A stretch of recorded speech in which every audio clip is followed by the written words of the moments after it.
Olá, boa noite. A notícia entrevista hoje o vice-presidente da República, Michel Temer, que comparece ao É Notícia pela quinta vez. Boa noite. Muito boa noite, Kenneth. Obrigado. Prazer estar novamente no seu programa. Obrigado por ter vindo e vem hoje, a gente está gravando numa quinta-feira de manhã, dia em que a presidente viajou para a Argentina e só está no exercício da presidência da República. Então hoje vamos falar com o presidente da República em exercício, Michel Temer. É verdade. Queria comentar com o senhor um assunto quente da semana, que é esse chumbo trocado, vice-presidente, entre o Congresso Nacional e o Supremo Tribunal Federal. O Congresso aprovou, na Comissão de Constituição e Justiça da Câmara, que analisa a constitucionalidade das medidas, uma proposta de emenda à Constituição, uma proposta para mudar a Constituição, a chamada PEC, né, que submete decisões do Supremo ao Congresso. Ao mesmo tempo, o Gilmar Mendes, que é ministro do Supremo, suspendeu a tramitação de um projeto que restringe a criação de partidos, que estava em votação na noite de quarta-feira no Senado, que gerou ali uma certa turbulência. Eu pergunto para o senhor, começando sobre esse projeto que submete as decisões do Supremo ao Congresso. O senhor que tem formação em direito constitucionalista, está correta essa medida? O senhor vê com bons olhos uma medida desse tipo ou há uma interferência aí do Legislativo numa atribuição que é do Judiciário? Olha, Kennedy, eu vou falar realmente, como você acabou de dizer, mais como técnico do direito do que como vice-presidente, né? Eu acho com toda franqueza, e lamento dizer isso, porque eu sempre busco prestigiar o Poder Legislativo. O Poder Legislativo é um dos suportes da democracia, tanto que quando há um regime autoritário, a primeira coisa que se faz é fechar o Poder Legislativo. O senhor presidiu a Câmara dos Deputados? Sim, né? Presidi 3 vezes a Câmara dos Deputados, né? Mas eu considero, teoricamente, que foi uma demasia da Comissão de Constituição e Justiça. Realmente, nós adotamos o sistema da independência e harmonia entre os poderes e, na verdade, a jurisdição, na sua plenitude, é exercida pelo Judiciário. E, no caso da súmula vinculante e das ações de inconstitucionalidade, também é o Supremo Tribunal Federal quem decide, né? Então, acho que houve uma demasia. Eu acho que a súmula não foi útil. vinculante é uma decisão que o Supremo toma e que as outras instâncias da Justiça têm que seguir. Isso. E o próprio Supremo, ele julga se uma lei é constitucional ou não. Ele é o guardião da Constituição. Isso. E esse projeto está tentando abocanhar parte dessas atribuições, que o senhor considera um exagero, uma demasia. Na verdade, é submeter a decisão do Supremo, a decisão final do Supremo, ao Congresso Nacional, para que o Congresso Nacional possa dizer se vale ou não vale a decisão do Supremo. E aí há um tema muito mais amplo, não é, o Gilmar, o Kennedy, que é o problema da harmonia entre os poderes. Sim. Nós precisamos manter a harmonia entre os poderes, porque a Constituição estabelece que os poderes são independentes, mas harmônicos entre si. Então, eu tenho dito com muita frequência, quando há desarmonia entre os poderes, o que está havendo é uma inconstitucionalidade. Eu prego sempre essa harmonia intensamente, acho que os poderes têm que se entender, porque nós somos meros representantes, seja no Legislativo, seja no Executivo, seja no Judiciário. Então, eu digo, uma certa demasia, essa decisão da CCJ. Né? O senhor falou aí do Gilmar, que é o Gilmar Mendes, que na noite de quarta-feira, ministro do Supremo, ele deu uma decisão liminar, né, uma decisão temporária, que precisa depois ser analisada pelo o seu mérito, pelo Tribunal, pelo Supremo Tribunal Federal, suspendendo a tramitação de um projeto que restringe a criação de novos partidos.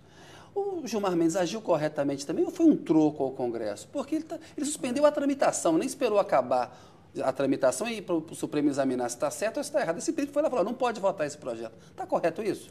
Olha, eu não quero dizer aqui que tenha sido um troco, né? Não acredito, o ministro Gilmar tem uma postura cívica, uma postura profissional muito adequada, né? Então, não creio que ele tenha dado como troco a esta medida ou aquela do Congresso Nacional, né? Agora, eu também, com toda franqueza, eu achava que esta matéria que estava sendo discutida iria parar no Supremo Tribunal Federal, mas no momento em que fosse aprovada, até porque era possível que lá no Senado Federal, digamos assim, não houvesse sequer aprovação. Então, poderia não dar-se aprovação. O que essa liminar fez foi impedir a tramitação, né? Eu não quero entrar no mérito. Mas é uma intervenção no processo de processo elaboração de leis, né? No processo legislativo, Eu acho que, eu não quero discutir a posição dele, né? E volto a dizer, a minha convicção é de que o conteúdo deste projeto de lei iria parar no Supremo Tribunal Federal. Mas para dizer se é constitucional ou inconstitucional, não é? Ou seja, cumprido o processo legislativo. A paralisação gerou, digamos assim, um certo mal-estar. Você mesmo acabou de dizer, será que foi um troco? Eu não acredito que tenha sido um troco. E volto a dizer, o ministro Gilmar não é de produzir atos dessa natureza. Né? Mas, vice-presidente, mais parecida com a decisão que a Câmara tomou em relação a essa proposta de emenda constitucional, não é o Gilmar Mendes ou o Supremo, vamos despersonalizar, não é o Supremo também abocanhando uma atribuição que é do Legislativo, ou seja, elaborar a lei, depois dela pronta, o Supremo pode dizer se ela é constitucional ou não, mas assim, a intervenção no processo legislativo, ele não está abocanhando uma atribuição do Legislativo? Eu diria a você que não foi útil exatamente para a função de integração do Legislativo com o Judiciário. Né? Enfim, se dependesse de mim, eu volto a dizer qual era a minha ideia. Né? Se um dia esta matéria entrasse no mundo jurídico, porque ela não entrou ainda, aí sim haveria uma ação de inconstitucionalidade e se poderia decidir. Isto cria, na verdade, um conflito. Se é troco, não é troco, o fato é que uma coisa, tanto a decisão da CCJ como esta decisão, cria um conflito que não é útil para a democracia brasileira. E como é que se resolve isso? Eu acho que os presidentes das casas, do Legislativo, da Câmara e do Senado Federal, devem dialogar com o Supremo, dialogar para verificar como é que resolve este impasse que se estabeleceu a partir de hoje. Quem sabe possa haver uma decisão no sentido de aguardar a votação final no Senado Federal, e se o Senado aprovar e for sancionada a lei, é que se estabelece este conflito, daí sim, um conflito jurídico adequado. Mas aí o recurso é para o próprio Gilmar, né? É ele que decide que se retira a liminar dele ou não. Você sabe que isso não é improvável. Já houve casos inúmeros em que o ministro do Supremo, um juiz, quem seja, dá uma liminar e depois pode reconsiderar. Vai depender de argumentos jurídicos. Aqui nós estamos discutindo mais ou menos argumentos fáticos, né? Se houve troco, não houve troco. Eu acho que a Câmara e o Senado podem levar argumentos jurídicos ao Supremo, ao ministro Gilmar. E tenho certeza que o ministro Gilmar se sensibilizará com os argumentos, se forem adequadamente juridicamente formulados. O senhor falou aí de argumento jurídico, né? O Gilmar Mendes, ele alegou que o casuísmo, que isso aí é uma proposta que está mexendo numa regra no meio do jogo, deveria ficar para a próxima legislatura, por exemplo, valer para eleições futuras, porque se permitiu nesta legislatura que o PSD, o Partido Social Democrático, do ex-prefeito de São Paulo, Gilberto Kassab, fosse criado com normas que agora esse projeto quer negar, né, essas mesmas regras para partidos novos. Procede esse argumento juridicamente de casuísmo ou esse casuísmo é um argumento mais político do que jurídico? Olha, eu acho o seguinte, o Legislativo sempre age de acordo com os fatos. Quer dizer, os fatos vão ocorrendo e vou dar exemplos concretos. Pode ver que quando há uma tragédia qualquer, a morte de alguém, qualquer coisa, normalmente há tentativas de agravamento de pena e a vida do Legislativo e da sociedade brasileira é esta. Ela age em conformidade com o que está acontecendo, com os fatos. O que os fatos estão levando a entender, especialmente depois da criação do PSD, não é? Do PSD. O partido que teve o critério estabelecido pelo Supremo de levar, o deputado pode levar o tempo e o fundo partidário, não é? Diante deste fato, acho que este fato e o fato da criação, do anúncio da criação de muitos outros partidos, é que o Legislativo resolveu estabelecer uma norma, como acontece sempre no Poder Legislativo. Quis fechar uma porteira. Quis fechar uma porteira, mas porteira de criação de partidos. Você sabe que eu, pessoalmente, desde os tempos que fui presidente da Câmara, toda vez que se propunha uma reforma política, eu dizia com muita frequência, olha, nós precisamos reduzir o número de partidos, porque partido, convenhamos, é bom que o telespectador acompanhe esta fala, né? Partido político é parcela de opinião pública. Esta é a ideia de um partido político. Uma parcela de opinião pública pensa de uma determinada maneira, quer chegar ao poder para aplicar suas ideias. Ora, nós temos 30 partidos políticos no país. Será que nós temos 30 correntes de opinião no país? Então, este fato é que com isso eu quero justificar também a atuação no Congresso, é que levou, diante do fato concreto, a dizer, bom, não vamos abrir a porteira. O senhor tem simpatia pelo projeto, então? O senhor apoia o projeto? Não em função, não é exatamente defender o conteúdo, não defender o conteúdo, defender a tese. De que tudo que, na verdade, possa impedir a proliferação de partidos políticos, convenhamos, politicamente eu acho útil. Agora, a gente viu que o Gilberto Kassab, ele montou um partido e virou uma força de apoio ao governo, né? Agora, os partidos que estão sendo criados são partidos que vão competir com a presidente Dilma Rousseff no ano que vem, vai ser candidata à reeleição com o senhor na chapa dela de vice. Essa chapa já está fechada, né? Então, há uma avaliação da oposição, e eu gostaria de ouvir a sua opinião como vice-presidente, parceiro de chapa da presidente Dilma, de que, na verdade, o PMDB, o partido ao qual o senhor pertence, o PT, o partido da presidente, e o PSD, eles estão agindo para enfraquecer adversários, que, na verdade, o governo e a Dilma estão com medo de que ocorram vários candidatos, na possibilidade de vários candidatos e levar a eleição para o segundo turno, e, portanto, quer fechar essa porteira justamente porque ela beneficia adversários de 2014. Como é que o senhor responde a essa crítica? Você sabe que, primeiro eu quero dizer que a presidente Dilma não tem nada a ver com isso, né? Às vezes dizem que o executivo está fazendo empenho, força, é coisa do legislativo, o legislativo é que tem que decidir. Esta é a primeira afirmação. A segunda afirmação Mas o PT, é que o PSD dela apoia, né? Sim, apoia, e vários outros partidos, né? O PSD, quando foi criado, não se sabia se ele iria apoiar o governo ou não. Não houve a criação dizendo, vamos apoiar o governo, primeiro ponto. Depois é que os deputados do PSD e o presidente Kassab resolveram apoiar as teses do governo. Mas veja que até hoje não há definição de apoio do PSD para a chapa que se formalizará no ano que vem. Então não é este o móvel deste projeto, né? Não é o temor de ter várias candidaturas, não creio que seja isso. Mas na verdade, politicamente, para o governo, não é melhor menos candidatos? Não, que aumenta a chance de primeiro turno? Olha, é melhor penso eu, para a disputa que se dará em primeiro turno, porque você tem no nosso sistema o primeiro e o segundo turnos. Então, se não der no primeiro turno, você vai para o segundo turno. Então, o número de candidatos, na verdade, pouco importa. Você vai definir isso pelo aspecto majoritário. No segundo turno, é quem tiver a maioria que leva a eleição. Vamos voltar a falar de eleição um pouquinho mais à frente, mas eu queria abordar antes com o senhor a questão da economia, que é outro assunto também que ficou muito quente nos últimos dias, né? O Banco Central, na semana passada, elevou a taxa básica de juros, que não fazia desde meados de 2011. Uma elevação de 0,25. Ela foi de 7,25% para 7,5% ao ano, que é uma taxa que é uma referência para toda a economia, ela é uma base para a economia, mas aumenta o custo da dívida pública, né? E juros sempre esfriam a economia. Eu pergunto para o senhor, essa resposta do BC, ela foi adequada ou, como diz parte do mercado, foi fraca? Deveria ter havido uma elevação maior. Qual é a sua opinião? Olha, em primeiro lugar, eu quero registrar que no início do governo, os juros estavam em mais de 11,5%. Não é? Portanto, não vamos esquecer que nesse período de 2 anos, houve uma redução de 11,5% para 7,25%, agora 7,5%. Não é?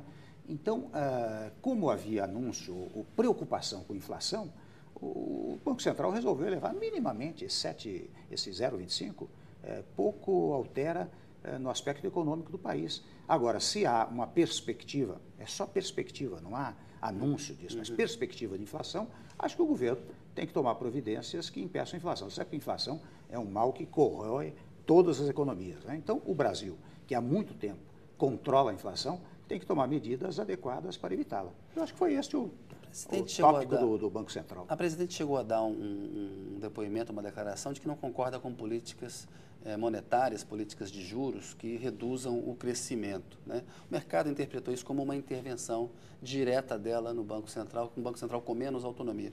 Pergunto ao senhor, que acompanhou o governo Fernando Henrique, governo Lula, o Banco Central do governo Dilma Rousseff tem menos autonomia que nos governos Lula e Fernando Henrique? Bom, juridicamente o Banco Central não tem autonomia, né? Não é autônomo. Aliás, é uma briga antiga essa, saber se o Banco Central tem autonomia ou não. Ou ele faz parte do governo, né? E ao fazer parte do governo, é claro que a presidente da República, ou o presidente, quem seja, né, ele tem diálogos com o Ministério da Fazenda, com o Banco Central, sempre tendo em vista a ideia de uma economia forte. E nós estamos com uma economia forte no nosso país, né? Então há esse diálogo. Né? Então isso não reduz a autonomia do Banco Central, digamos, politicamente, porque juridicamente, eu volto a dizer, o Banco Central não é autônomo. E a sua opinião sobre um projeto legal de autonomia do Banco Central? Eu não teria objeção. Você sabe que... Estabelecer mandato e o presidente não intervir. Não teria objeção a isso. Não teria objeção. Se você me perguntar, você sabidamente responderá que isto é mais útil, e eu não saberia, confesso dizer. Mas eu não tenho objeção. Eu acho que a autonomia do Banco Central também não vai significar a não fiscalização dos atos do Banco Central. Não é? E a própria participação do governo. É porque hoje, assim, a autonomia do Banco Central é dada pelo presidente de plantão, é o fio do bigode. É uma decisão política.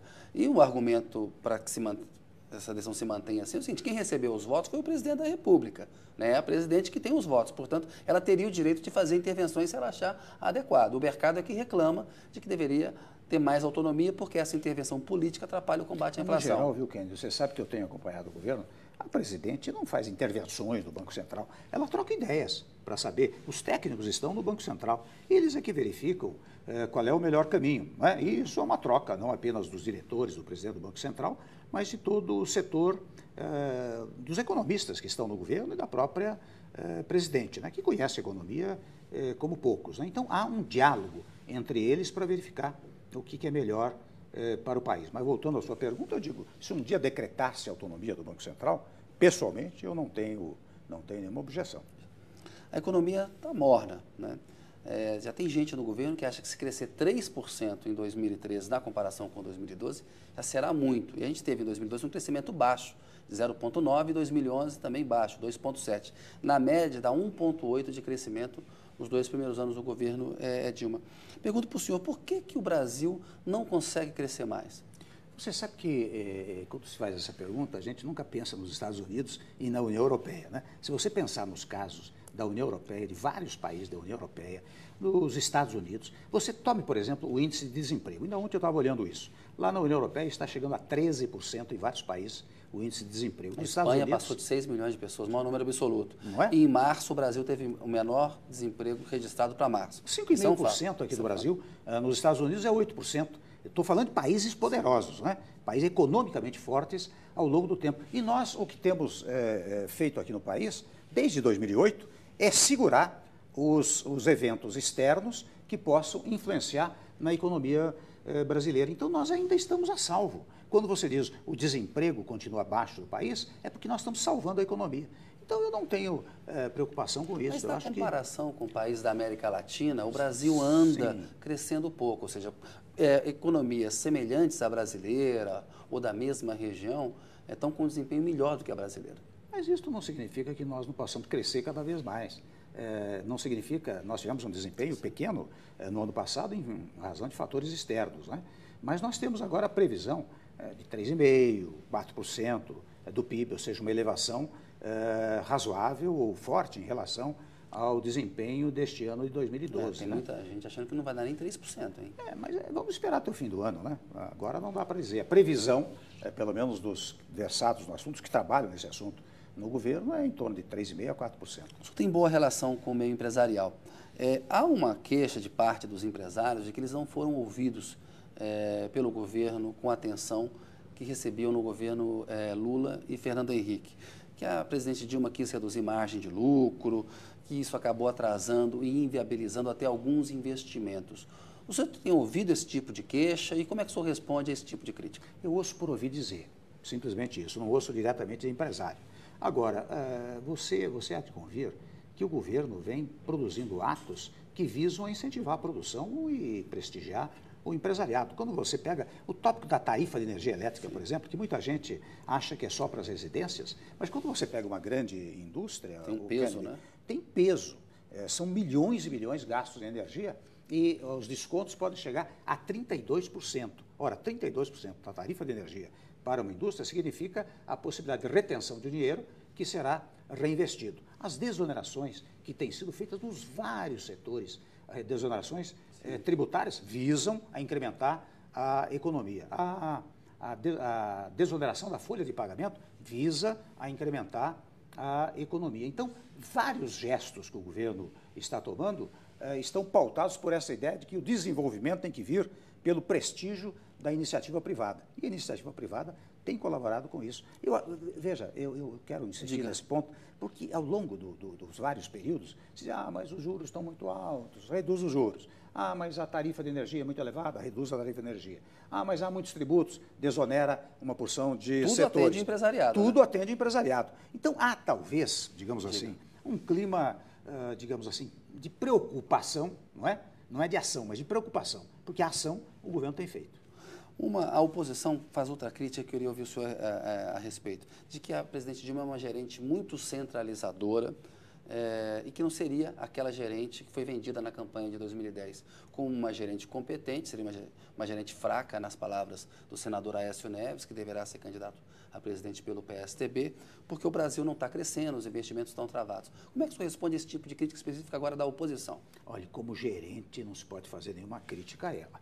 Você sabe que ela é uma gestora extraordinária. Eu fico impressionado, Kennedy. Eu fico impressionado e eu tenho razoável experiência na vida pública, não é? Mas eu fico impressionado como ela conhece o país e conhece os problemas do país. Aliás, é sabido que os ministros, quando vão despachar, por exemplo, têm que fazer uma preparação, porque quando chegam e expõem um determinado tema a ela vai a pontos que eles não haviam meditado. Então, eles acho que até estudam um pouco antes do tema, não é? Se esforçam para conhecer profundamente o tema, porque a gestora, presidente Dilma Rousseff, vai cobrar. Mas não é dura demais, não? Mas sabe o que é? A dureza, muitas vezes, é fruto necessária da gestão, não é verdade? Agora, cada um tem seu estilo. O que talvez se diga, muitas vezes, mas a presidente não conversa muito com a classe política, o que também não é verdadeiro. Ela conversa. Agora, talvez não converse individualmente com as pessoas, não é? Mas eu acho que é uma crítica, com toda franqueza, injusta. Pedir licença, senhor, um minutinho. A notícia volta daqui a pouco com o vice-presidente da República, Michel Temer.